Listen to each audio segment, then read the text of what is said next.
Sallallahu ala Muhammad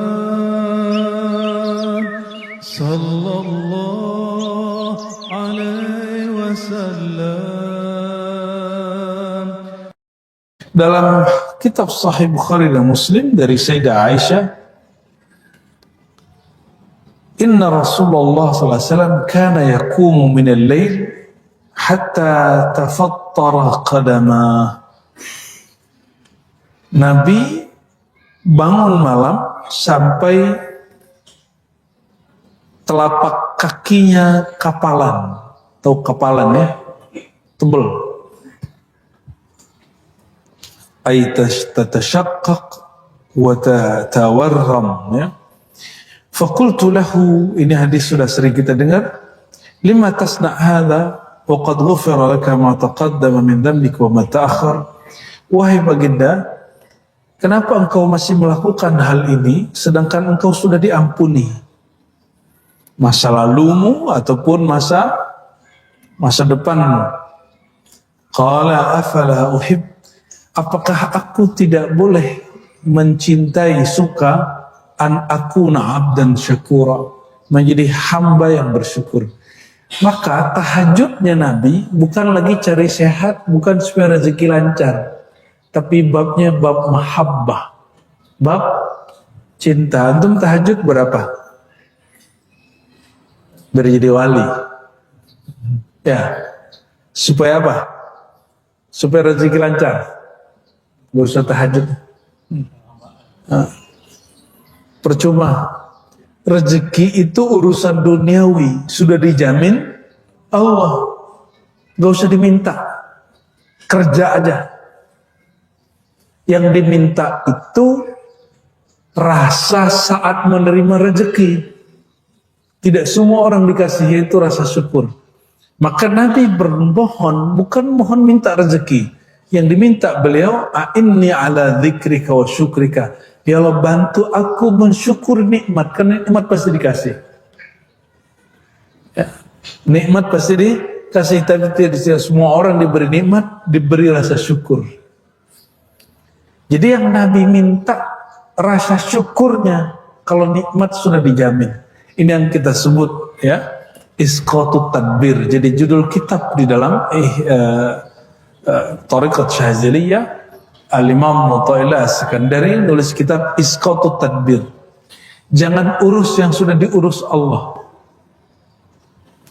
Jangan urus yang sudah diurus Allah. Jangan urus kalau yang orang kerjain. Ini ngelewatin filsafat Stoa. Ya. Stoa itu nggak ada apa-apanya dibandingkan orang kalau ngaji kitab Isqatut Tadbir langsung potong kompas. Jadi saya agak heran nih, banyak sekali anak-anak muda hari ini gandrung dengan stoa-stoaan. Ya mungkin salah kita tidak membungkus kajian-kajian kerohanian ini, masukin ke Google. Ini kalau Google kita laman depannya kan selalu muncul stoa. Ya, semoga nanti ada yang juga bikin begitu ya. Cara menterapi diri itu gak usah pakai filsafat aneh-aneh. Dia ada sendiri dalam diri kita. Itu namanya isqatut tadbir. Ngalir aja ya. Biarkan air itu mengalir. Air itu ngalir. Antum pernah ngurusin gak air ngalir? Enggak ya? Dan kapan air itu busuk? Kalau air ditahan dan dia nggak mengalir.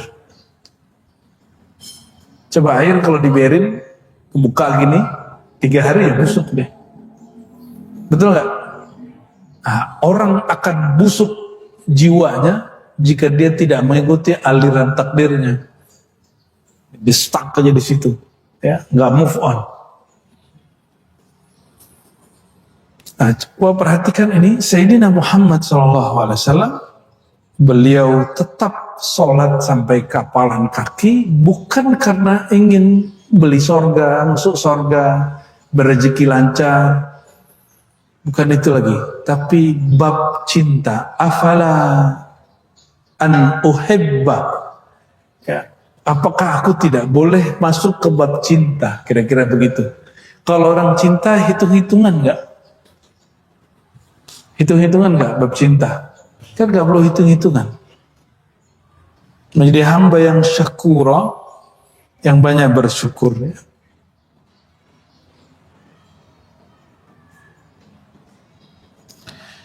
Wa man wazaba ala qiyamil lail yadkhul jannah bighairi hisab. Orang yang masuk surga tanpa hisab itu ciri-ciri salah satunya adalah dia qiyamul lail. Kita ini kan qiyamul lail cuma bulan puasa ya, 11 rakaat. Betul? Katanya antum berdoa, ya Allah semoga setiap malam seperti malam Ramadan. Betul kan? Ah, gombal ente. Gimana caranya? Kalau emang mau begitu, jadikan setiap malam kita qiyamul lail. Gitu aja. Malam tadi, malam besok, kalau umur kita panjang, ada sepertiga malam nggak? Bulan Ramadan juga ada. Nah, ada satu riwayat di hadis Imam Abu Daud.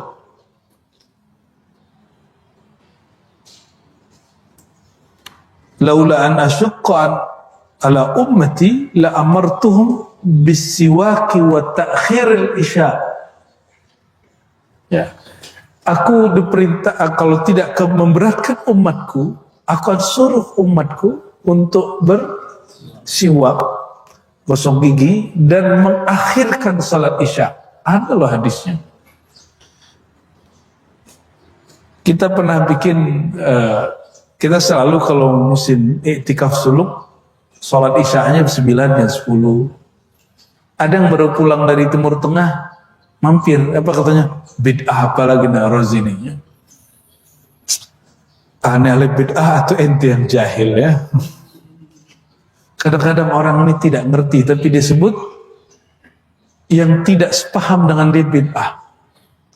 Kita repot, kalau orang begitu tuh gak usah diajak debat ya, udah biarin aja. Yuhsyurun nas, kata Sayyidina Nabi SAW, fi sa'idin wahid yawmal qiyamah. Nanti manusia akan dikumpulkan di satu tempat pada hari kiamat. Fayunadi munadin fayaqul. Lalu ada yang berseru, memanggil. Aina alladhina kanu tatajafa junubuhum anil madaji. Mana orang yang ketika yang lain tidur, dia nggak tidur. Dipanggil ntar tuh. Fayakumuna wa hum qalilun fayadkhuluna jannah bighairi hisab. Ini mau dihisab nih. Ini syafaat untuk ahli tahajud. Mau dihisab kata Nabi, maka dipanggil orang-orang yang bertahajud, lalu mereka berdiri. Mereka bangun dan mereka kemudian tidak dihitung amalannya, tidak dihisap dosa-dosanya, langsung masukin surga. Semua yu'mar bisa irinas ilal hisab, tapi semua orang dihisap. Ya. Gimana? Pengen tidak dihisap nggak? Jadi jangan kemudian apa? Kita nih pengen masuk surga tanpa hisap nih. Ya udah tahajud tiap malam. Gampang tuh. Siap? Ya udah 1 rakaat deh setiap malam. Minimal sebelum tidur. Minimal sebelum tidur. Tapi ada yang lebih dahsyat. Dalam hadis Abu Daud itu dikatakan salah satu metode Nabi tahajud. Nabi itu kalau tahajud, Nabi keluar sebentar dari rumah, beliau pandang langit. Lalu baca Rabbana ma khalaqta hadza batila subhanaka faqina adzabannar. Nabi melihat ke langit, beliau bertafakur di situ, baru kemudian masuk, itu dibacanya. Lalu ketika mulai sholat, sebelum sholat baca subhanallah 10 kali, alhamdulillah 10 kali, la ilaha illallah 10 kali, kayak gitu ya, 10, zikir-zikir yang kita tahu. Itu namanya conditioning. Conditioning. Sholatnya gak usah banyak lah antum itu. Yang penting conditioningnya bagus. 2 rakaat plus 1. Jangan 3 langsung. Ini minimal ya. Mau masuk surga tanpa hisab? Coba dikerjain itu. Kenapa? Orang yang sholat tahajud itu dia ibadah, dia nggak lagi cari perhatian orang. Betul-betul hanya cari perhatian Allah Subhanahu wa Ta'ala. Bukan karena supaya utangnya terbayar, enggak. Kalau antum duha kan supaya utang terbayar. Biar cicilan lancar, gaji naik terus. Jadi sholatnya bukan karena Allah. Ngomongnya lillahi ta'ala. Pahalil fulus ta'ala. Nah, supaya keluar dari utang, ya Allah Ta'ala. Ya. Kita ini gak betul-betul jadi hamba Allah yang utuh. Kita ini datang ke Allah selalu bersyarat ada maunya yang disembunyiin. Ya. Coba nanti siang sholat zuhur betul-betul karena Allah. Bisa gak? Ini dari subuh tidak sholat kan? Gak sholat, rindu kan ya? Pas zuhur itu ada rasa rindu gak? Para perindu itulah karena dia nggak puas dengan 5 waktu, dia tambahkan di waktu suci. Oleh karenanya ada ungkapan di dalam kitab Al-Qushairi, Ibn Arabi ya, tentang para mushtaqin al-ashwaq. Apa itu? Bukankah setiap perindu hanya ingin berduaan dengan yang dirinduinya? Betul nggak? Kita ini kalau senang sama seorang pengennya berdua aja. Ya. Itulah egonya cinta. Nah, Allah itu sebenarnya itu hanya untuk Allah, bukan untuk makhluk. Ibnu Rushd itu sukanya ngaji kitab, baca kitab. Dia baru menikah, istrinya dianggurin. Datanglah istrinya ke perpus dia, dilemparin kitabnya. Gitu. Dipelototin sama Ibnu Rushd, bilang, sebagaimana kamu mencampakkan kitabku, aku campakkan engkau. Talak 3 jatuh. Talak ya. Nah, ada orang kayak Ibnu Rushd tuh. Lebih cinta sama ilmunya daripada bininya. Itu bini pertamanya tuh ya. Ya semoga ibu-ibu ini tidak ada yang ditalak cuma karena itu ya. Ya semoga ibu-ibu ini pengertian kepada pasangannya. Amin ya rabbal alamin ya. Bapak-bapaknya juga pengertian kepada ibu-ibunya. Wa qiyamul lail qurbatun illahi ta'ala wa maghfaratun lisayyi'at. Qiyamul lail itu secara harfiah qiyam berarti berdiri atau meramaikan, mengisi al-lail malam hari, atau kita sebut wirid atau zikir sholat malam hari. Qurbatun ilallah, itu jalan mendekat kepada Allah SWT. Wa maghfaratun lisayyi'at, dan menghapus terhadap dosa-dosa atau kesalahan. Kenapa malam hari itu menjadi jalan terdekat ke Allah? Sedangkan Allah di waktu siang sama malam sama atau beda? Kita zikir siang ini dengan kita zikir nanti malam sama nggak? Allahnya. Yang berbeda rasa kita. Kecuali antum ini sudah arifuna billah, arifin, orang-orang yang arif billah, mau siang malam sama aja. Oleh karenanya di Quran itu Allah bersumpah dengan siang, bersumpah dengan malam. Kenapa? Karena Rahman Rahimnya ada yang dia turunkan siang hari, ada yang dia turunkan malam hari. Ya.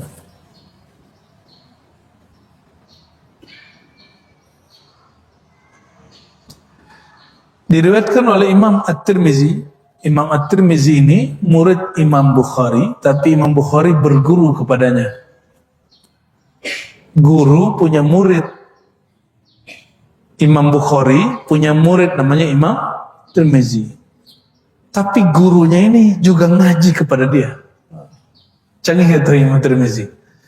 Dia nulis kitab Al-Jami' As-Sahih At-Tirmizi, cuma tidak dikenal dengan Sahih Tirmizi, dikenalnya dengan Sunan At-Tirmizi karena ada beberapa hadis-hadis yang lemah masuk ke dalamnya. Tapi kata Imam Tirmizi, semua yang dalam kitabku ini boleh diamalkan kecuali dua, termasuk hadis ini boleh diamalkan. Termasuk hadis-hadis yang lain, ya, hadis yasinan, hadis zikir pagi, sore, dan lain sebagainya. Di sini dikatakan, alaikum biqiyamil lail. Nabi SAW bersabda, hendaklah kalian menghidupkan qiyamul lail. فَإِنَّهُ دَعْبُ الصَّالِحِينَ قَبْلَكُمْ. Karena itu adalah tradisi utama orang-orang soleh sebelum umat Nabi Muhammad SAW. Wa qurbatun ila rabbikum wa maghfaratun lisayyi'at. Itu adalah jalan pintas terdekat kepada Allah. Ya. Wa maghfaratun lisayyi'at, dan dia menghapus kesalahan-kesalahan, wa manhatun anil itsm, dan bisa mendapat mencegah dari dosa. Kok bisa mencegah dari dosa? Orang berdosa itu karena dia merasa perhatian Allah, pengawasan Allah tidak rapat kepadanya. Antum ini kalau maksiat karena merasa aman dari pandangan Allah. Jika orang tahajud, dia sadar berbuat taat di saat tidak dilihat siapapun, berarti dia merasa dilihat oleh Allah. Maka dibalik, dia akan tidak berani maksiat karena dia merasa dilihat oleh Allah. Dan aneh kasih tahu ya, orang yang selalu qiyamul lail tidak akan pernah mimpi basah lagi, kecuali dengan yang halal. Kenapa? Karena mimpi basah itu salah satu maksiat yang tersembunyi dalam diri, otak jorok kita, imajinasi jahat di sini, itu nggak akan bekerja kalau orang sudah tahajud tiap malam atau witir minimal 1 rakaat setiap malam. Cobain rasain, ya. Dan aqulu lakum marhaban bi baitil walayah. Ya, kalau yang sudah sampai kepada indikasi ini, kita sampaikan selamat datang, Anda baru saja masuk kepada rumah kewalian. Ya, salah satu ciri pencirian para aulia, dia tidak pernah lagi mimpi basah kecuali dengan yang halal. Ini masih mimpi basah kan? Malah ada wirid kiai di pesantren itu supaya mimpi basah. Jangan-jangan kiai punya wirid ini.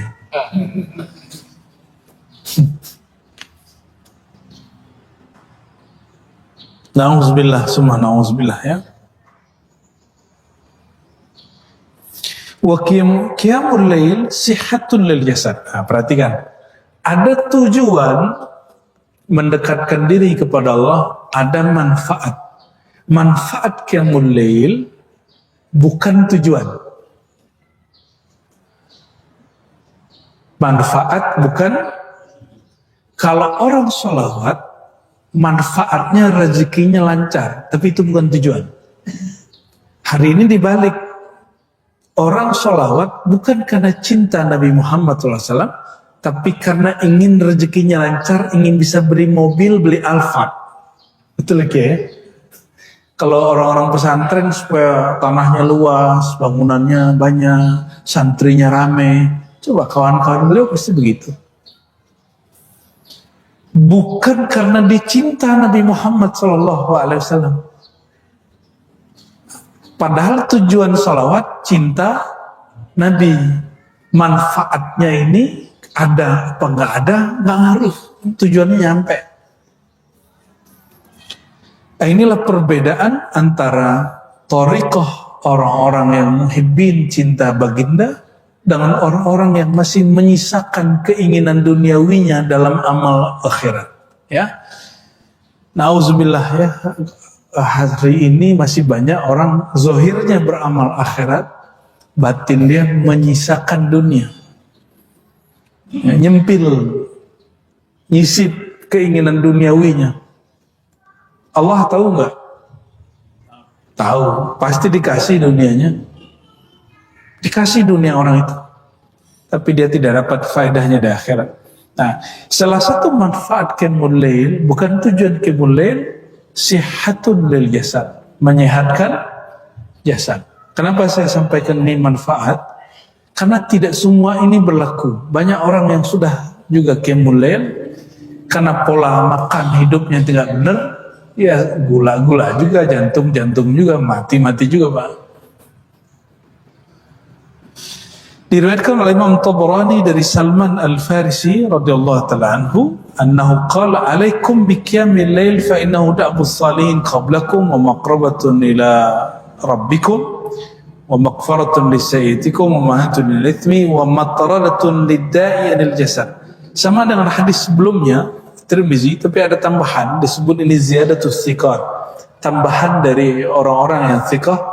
Wa mataradatun lidda'i anil jasad, dapat menolak penyakit dari jasad.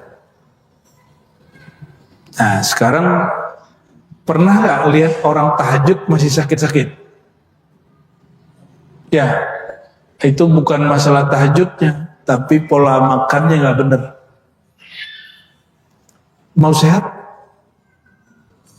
Di kitab Ar-Rahmah Fit Tib yang mansub ke Imam Suyuti tapi bukan karya dia, itu ada kalimat di situ, jika engkau ingin sehat, janganlah makan setelah Isya, malam hari. Seandainya engkau makan, berjalanlah 100 meter, atau menunggang kudalah 100 meter, atau sholatlah, atau lakukanlah hubungan badan. Ada anjurannya di situ. Kenapa? Supaya energinya tidak numpuk. Dan salah satu yang dianjurkan adalah qiyamul lail. Jadi nggak numpuk di badan. Ada kitabnya Ar-Rahmah Fit Tib. Ya. Nisbatnya tidak sahih ke Suyuti, tapi kalam ini benar. Mohon maaf teman-teman kita, para mu'alim, para kiai, ya, Kiai Abdurrahman, coba lihat. Habis maulid makan nasi kebuli, pulang ya bentar doang udah gula, udah jantung, bener gak? Ini perutnya udah maju nih kayaknya, hati-hati ya, liver itu ya. Ya laki-laki ini kalau perutnya agak besar tanda sukses katanya Bu ya, padahal itu cara kami menghibur diri itu. Ya.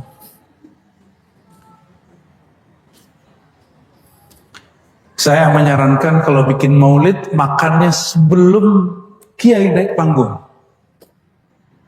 Kiainya ya, kalau jamaahnya terserah lah ya. Kita kan cinta sama kiai nih. Kiainya, habibnya, usahakan makan sebelum naik panggung, biar kebakar lagi. Sayang sama kiainya. Jangan paksa dia makan. Pak kiai, mari berkah nih, kita udah masak nih, maksa kiai untuk sakit deh. Ya. Kita beberapa kali mohon maaf dipaksa makan oleh jamaah, tapi saya nggak mau. Terserah dia tersinggung bagaimana. Ya. Kita masuk 2 hari 2 malam nih, itu udah bohong nih kan? Mana ada orang masak 2 hari 2 malam? Itu aja sudah ilfil tuh dengar begitu tuh ya. Wa man wazaba ala qiyamil lail dakhala ghurafal jannati bisalam. Rahasia qiyamul lail yang lain adalah masuk kamar-kamar surga bisalam, dengan damai, tentram, tidak diperiksa lama-lama. Antum kira kalau masuk surga itu di depan pintu surga langsung masuk? Enggak. Itu ada yang jaga. Pintu surga itu ada sekitar 8 luasnya, satu pintu luasnya seluas ujung jazirah Arab Barat ke ujung timur. Luasnya tuh ya kira-kira dari Banten sampai ke Banyuwangi lah. Ruasnya itu satu pintu. Satu pintu. Kira-kira sebegitu luas atau tidak luas? Itu luas ya? Itu luas sekali. Tapi yang jaga banyak malaikat. Pimpinannya bernama Ridwan. Di tangannya ada sijil daftar ahli surga.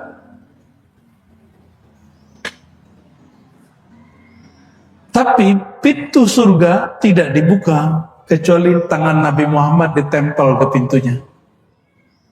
Maka beliau mengatakan, biyadi, di tanganku ini ada, kalau kita mau buka pintu di kantor pakai finger,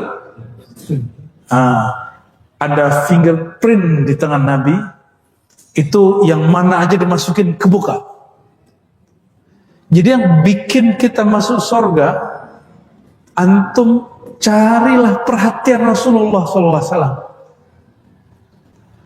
Bagaimana cara cari perhatian Nabi? Tirukan yang beliau lakukan. Salah satu yang beliau lakukan adalah qiyamul lail, walaupun beliau dijamin masuk surga.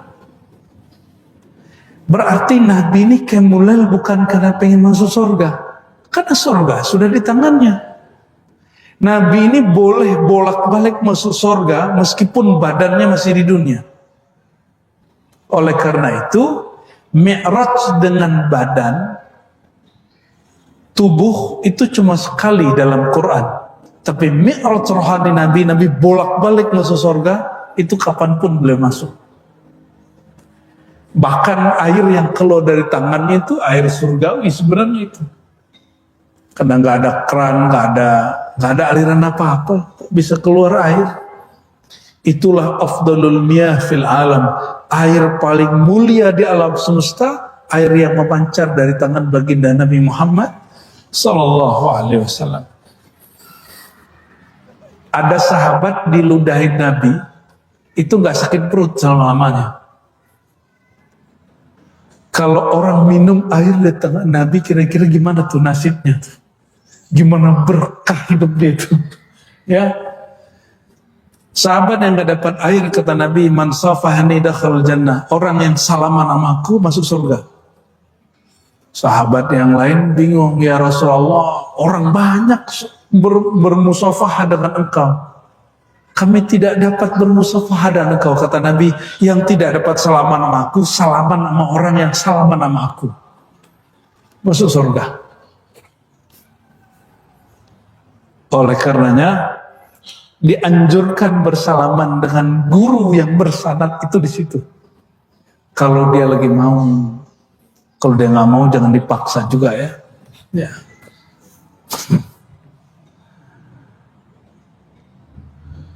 Diriwayatkan oleh Imam Tirmizi dari Abdullah bin Salam. Abdullah bin Salam ini sesuai dengan namanya, yang meriwayatkan tentang masuk surga dengan salam. Ini putra Yahudi yang masuk Islam, namanya Abdullah bin Salam. Awal ma qadima Rasulullah sallallahu alaihi wasallam al-Madinata injafala an-nas ilayhi ay asra'u ilayhi fa kuntu fi man jaa. Awal Nabi masuk Madinah, itu orang mengerubungi beliau dan aku termasuk. Falamma ta'ammaltu wajhahu wastanbattuhu wastabantuhu. Ketika semua orang mengerubungi Nabi Muhammad, aku memperhatikan wajahnya. Gak langsung salaman, karena dia ahli kitab.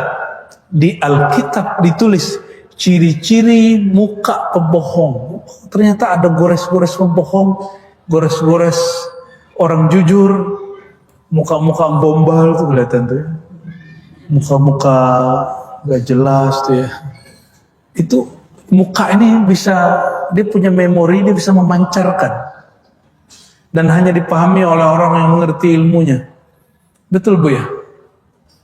Ya, saya juga tahu nih ibu mana yang pembohong, nggak pembohong nih. Pakai ilmu itu ya. Mana yang suka memanipulasi keadaan, ya, berlebihan, itu kelihatannya. Tapi itu bukan ilmu gaib, itu sangat ilmiah.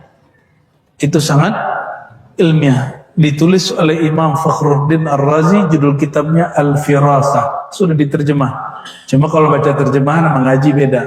Kalau ngaji itu antum langsung bisa baca. Termasuk baca ini. garis. Itu ada ilmunya. Nggak main tebak-tebakan doang. Termasuk baca tanda tangan. Itu ada ilmunya, Pak. Dan itu bukan ilmu gaib. Itu sangat empiris sekali. Kata beliau, setelah aku ta'ammaltu wajahu wastabantuh, aku perhatikan wajah Sayyidina Muhammad SAW itu, wastabantuhu, lalu aku perhatikan dengan sedetail mungkin. Araftu anna wajahu laysa biwajhi kadzab.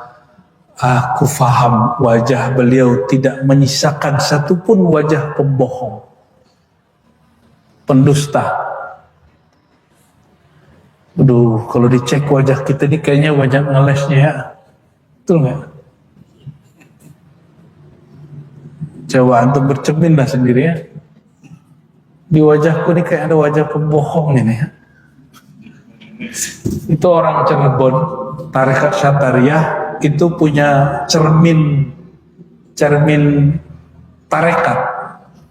Itu orang nggak berani bercermin di situ karena sudah ada, nggak tahu itu kepercayaan pemitos. Kalau dalamnya masih galak, kelihatannya si guguk di dalam. Kalau dalamnya tamak, kelihatan kalau ini babi gitu. Walau alam itu masih ada penggak itu ya. Apa sisa mitos, walau alam. Itu di tarekat Syatariah dulu ada ya. Bercermin ya. Sebenarnya kalau mau bercermin, cukuplah memandang wajah saudara sendiri. Al-mu'min mir'atu li akhihi. Seorang mukmin itu cerminan bagi saudaranya. Ya. Ini di luar ilmu ini. Ini adab sufi. Al-Imam Sya'rani mengatakan, ini di luar ilmu ini ya. Tiadalah engkau memandang orang itu pembohong, kecuali sebenarnya ada kebohongan dalam dirimu. Kamu pandang orang, terus bilang, kayaknya ini otaknya jorok nih.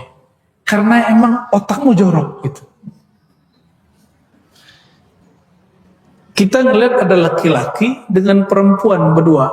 Terus dia bilang, oh pezina itu. Karena ente kalau berdua sama perempuan yang bukan ente kenal itu perempuan, pasti zina. Padahal kalau laki-laki, ini ibu-ibu harus paham ya. Saya dulu ngaji kepada guru saya, ulama Suriah. Laki-laki itu, jika dia jalan dengan seorang perempuan yang bukan istri yang kita kenal, tidak boleh langsung dituduh dia berselingkuh. Siapa tahu istrinya, tapi kita nggak tahu.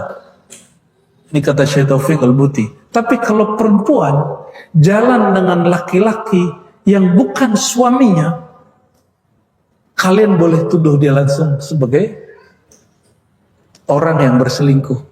Kenapa? Perempuan punya suami cukup dan nggak boleh lebih dari satu. Nggak adil dong. Ya, bukan itu babnya. Laki-laki ini ruang kolbunya, filenya kebanyakan bu ya. Minimal 4 yang kosong. Dan itu sudah fitrah. Fitrah itu. Nggak bisa dia apa-apain. Nggak bisa dia apa-apain. Ya. Kiai ini nahan-nahan ini. Ya. Tuh kan bener katanya.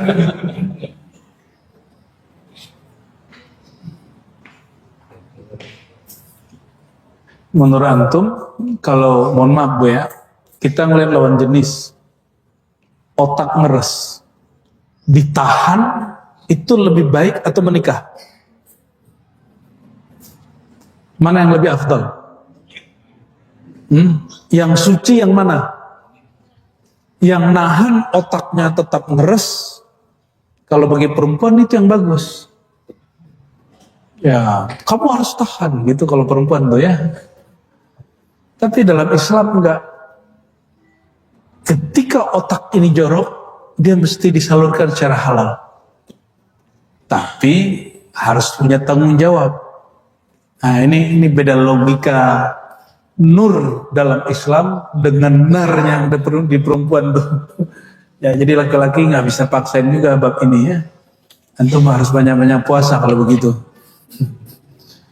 Jadi kalau nggak sanggup mentahqiq hadzal qaul ya, mempraktekkan ini, udah banyak-banyak puasa biar nggak ngeres otaknya. Jadi otak ngeresnya dimulai dari mana? Vulgar. Karena ada darah di seluruh badan kita. Darah itu hanya kuat kalau makanannya sehat. Oleh karenanya, kalau ente nggak mau mengamalkan sunnah itu, kurang-kurangnya aja makan. Ya, bukan memelihara diri supaya punya penyakit asam lambung, bukan. Menjaga diri biar nggak terlalu banyak masuk nutrisi ke dalam badan, sehingga tenaganya nggak berlebih. Ini malah minum obat kuat ya, salam ya. Astagfirullahaladzim. Saya pastikan umur-umur bapak ini kalau minum obat kuat pak, bentar-bentar mati jantung pak. Serius. Gak usah minum obat kuat ya. Badan sehat, makannya gak usah banyak. Minum yang protein sama nutrisinya bagus. Ya, Rasulullah itu minumannya susu kambing apa susu sapi? Sudah paham? Nabi makan nasi atau makan gandum? Sudah paham? Jadi kenapa orang Indonesia ini lemes-lemes ya? Karena sukanya nasi. Nasinya pun di dalam rice cooker, bukan dibakar. Jadi kita ini gak kuat. Ya. Rasulullah SAW itu minum susunya susu kambing, seger, gak ditambahin gula. Nih bapak-bapak nih kalau mau ngamalkan sunnah ya minum susu aja pak. Nggak langsung minum 1 drum sehari, bukan. Dikit-dikit. Pagi, siang, malam, gitu aja terus. Nggak usah pakai obat-obat kuat. Tahajud setiap malam. Orang yang ngantuk kita berdiri. Insya Allah orang begitu diberikan kekuatan yang sebenar-benarnya kuat. Ya? Karena kekuatan dia bersumber dari nurnya, bukan dari syahwatnya. Kalau orang dari syahwatnya mesti kadang harus nonton bokep dulu, nonton porno dulu, baru syahwatnya muncul. Padahal kita berdoa, kalau urusan begitu doanya apa? Yang kemarin kita ajarin waktu di Palembang tuh ya, Bismillahirrahmanirrahim, syaitan. Ya Allah jauhkan syaitan dari kami. Ini kok ada orang pengajian ingin menggauli istrinya terus nonton perilaku binatang dulu. Itu aneh itu. Nonton orang yang tidak melakukan hubungan itu secara sah. Nauzubillah summa nauzubillah ya. Baik, kembali ke sini.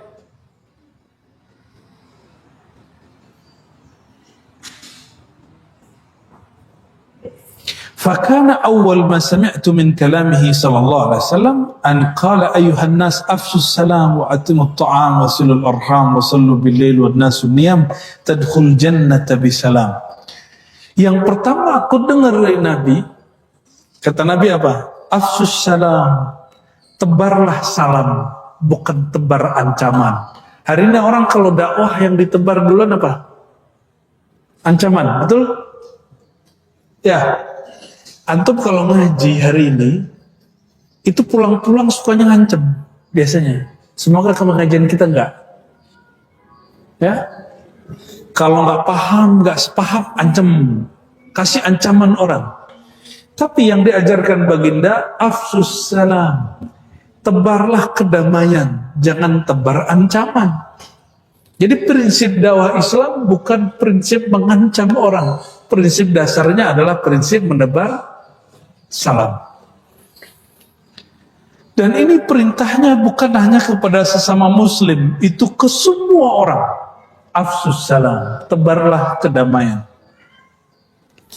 Wa at'imut ta'am, hendaklah engkau memberi makan. Wah ini kayaknya amalannya pesantrennya Kiai ini ya. Kita tiap kesini dibuatin kebuli terus sama kambing, waduh, masya Allah. Semoga masuk surga bisalam ini Kiai ya. Wasilul arham, sambunglah jalinan kasih sayang yang terputus. Maksudnya dia putus kita, kita jangan putus balik, kita sambung. Ya, ini berat, ini agak berat. Dan jalinan kasih sayang yang paling berat adalah jalinan pernikahan. Oleh karenanya perceraian itu dibenci oleh Allah Subhanahu wa taala. Wa sallu bil-lail wan nasu niyam. Salatlah pada malam hari di saat orang-orang tidur. Tidur itu lalai bukan? Sama, salat duha, kapankah yang paling afdal? Saat semua orang sedang sibuk dengan dunia. Kira-kira jam berapa itu? Lagi sibuk-sibuk sama dunia itu pukul berapa? 9:10. Ya, benar gak? Orang sibuk meeting, sibuk ini, sibuk itu. Itulah waktu paling afdol sholat. Ya. Habis itu orang pulang kerja. Ba'da asar. Jadi kalau kata teman saya, ada akhirul lail, ada akhirul nahar. Wah, nyeleneh juga nih teman ini. Jadi dia jarang zikir akhir malam, dia zikirnya akhir siang. Jadi di saat semua orang sibuk di jalan, sibuk pulang, dia sibuk duduk bersama Allah Subhanahu wa taala. Maka disebutkan dalam hadis Imam Muslim, siapa yang menjaga sholat asar, ya, Allah jaga keluarganya, hartanya, ya, jiwanya. Jika engkau melakukan itu, tadi apa? Menebar kedamaian, at'imut ta'am, memberi makan, menyambung silaturahim, sholat malam, tadkhul jannata bisalam, kamu masuk surga dengan penuh keselamatan. Di saat itu Nabi Muhammad masuk ke Madinah, sholat 5 waktu belum wajib. Ya, waktu Abdullah bin Salam mendengar ini belum wajib sholat 5 waktu.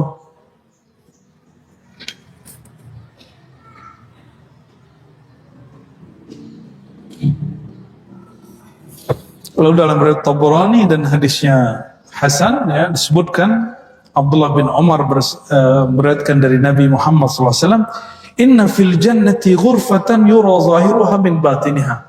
Di sorga itu ada satu kamar, bagian luarnya terlihat dari dalamnya, dalamnya terlihat dari luarnya. Itu saking transparan dan bagusnya. Qala Abu Malik al-Ashja'i, berkata sahabat Abu Malik al-Ashja'i, liman hiya ya Rasulullah? Itu kamar yang secanggih itu untuk siapa wahai baginda? Seindah itu untuk siapa wahai baginda? Qala liman atabal kalam wa at'amat ta'am wa bata qa'iman wa nasu niyam. Itu kamar super mewah, hanya diberikan untuk 3 jenis orang. Yang kedua, atabal kalam, yang suka berkata baik. Berkata baik itu ada yang berkata di dalam dirinya, bentuknya zikir dan niat. Dan yang kedua, berkata ke orang lain. Itu sebabnya disebut al-kalimah thayyibah.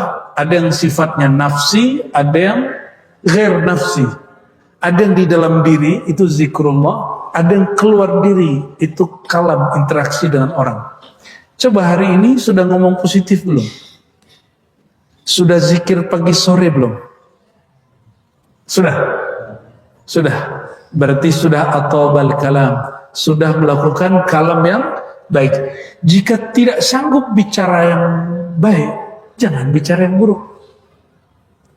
Kalau nggak sanggup nyenengin orang, jangan nyakitin orang. Itu dia atobal kalam.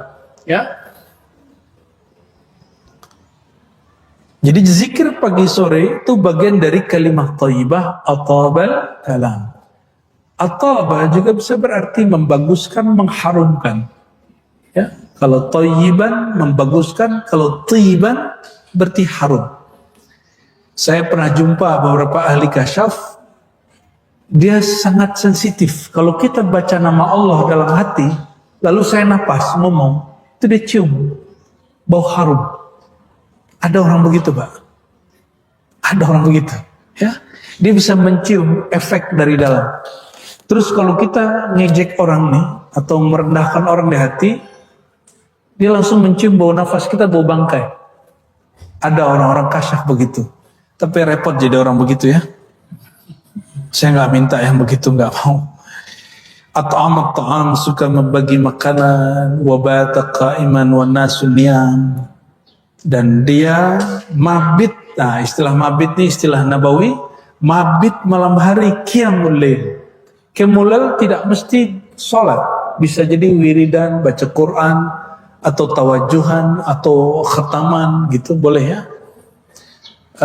Kami di Ribat untuk mempertahankan ini latihannya, kajiannya mungkin sampai jam 10-11 ya, tapi kalau bab khataman zikir kita baru berhenti tengah malam ya, biasanya begitu cara minimal mulai latihan bisa tembus zikir sampai tengah malam, jam 00 baru berhenti. Nah, afdolnya nanti ke depan mulai zikir itu jam 12 malam ya, Buya Yunal ya. Nanti yang mimpin zikir kan salah satunya Buya Yunal ini di Ribat. Jadi kita kalau mulai zikir mulainya jam 12 malam, insya Allah sampai nanti pukul 3 atau baru beres ya. Kira-kira antum kuat nggak tuh? Nanti kita buat kajian zikir begitu di Ribat Buaran. Ini kita lagi bangun, insya Allah bikin pusat tarekat, pusat kajian zikir, pusat talqin zikir, insya Allah di Sarpong ya. Nggak terlalu luas tapi insya Allah cukup. Nanti ada surau pusat kajiannya, ada surau tempat suluknya, ada pendoponya sudah ada. Nah ini sedang kita coba ini, mohon doanya semoga Allah mudahkan ya. Amin ya rabbal alamin. Katanya kiamat bentar lagi, biarin ya. Mau kiamat besok kita bangun juga malam ini ya. Ini kadang-kadang orang ngaji akhir zaman salah paham. Kalau emang kiamat dekat ngapain kita beginian lagi? Nah ini orang ngaji akhir zaman justru dia pesimis hidup, nggak optimis. Kalau saya ngaji akhir zaman justru bikin saya optimis. Ya, harapan kita tambah banyak. Siapa tahu kita nggak sempat, antum ini nggak sempat berjuang dengan imam akhir zaman, minimal punya karya hidup, meninggalnya dalam saat berkarya. Ya, jadi bikin karya yang banyak-banyak. Kalau yang nggak bisa nulis buku, ya ngapain kayak bantu ini kayak bantu itu, kan bagian dari karya. Ya, diriwayatkan oleh Ibnu Hibban wa ghairuhu dari Abu Hurairah, annahu qala qultu ya Rasulullah inni idza ra'aituka tabat nafsi wa qarrat aini. Kata Abu Hurairah, wahai baginda, aku jika melihat engkau jiwaku jadi enak, pandanganku jadi sedap ya, pandanganku terhibur. Anbi'ni an kulli syai', kabarkan aku segala sesuatu ya. Lalu Nabi mengatakan kullu syai' khuliqa minal ma', tiadalah sesuatu kecuali tercipta dari air. Qultu akhbirni bi syai' idza 'amiltuhu dakhaltul jannah. Wahai baginda, ajarkan aku, kabarkan kepadaku sesuatu amalan yang jika aku lakukan pasti masuk surga. Kenapa Abu Hurairah minta masuk surga? Karena masuk surga jumpa Rasulullah SAW. Ya.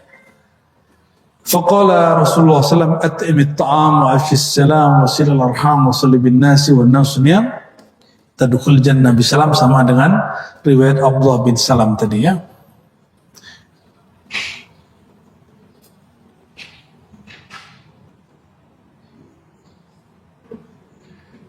Lalu hadis terakhir yang kita baca pada duha ini, riwayat Tabarani, bahwa qiyamul lail adalah inti kemuliaan seorang mukmin di dunia dan akhirat.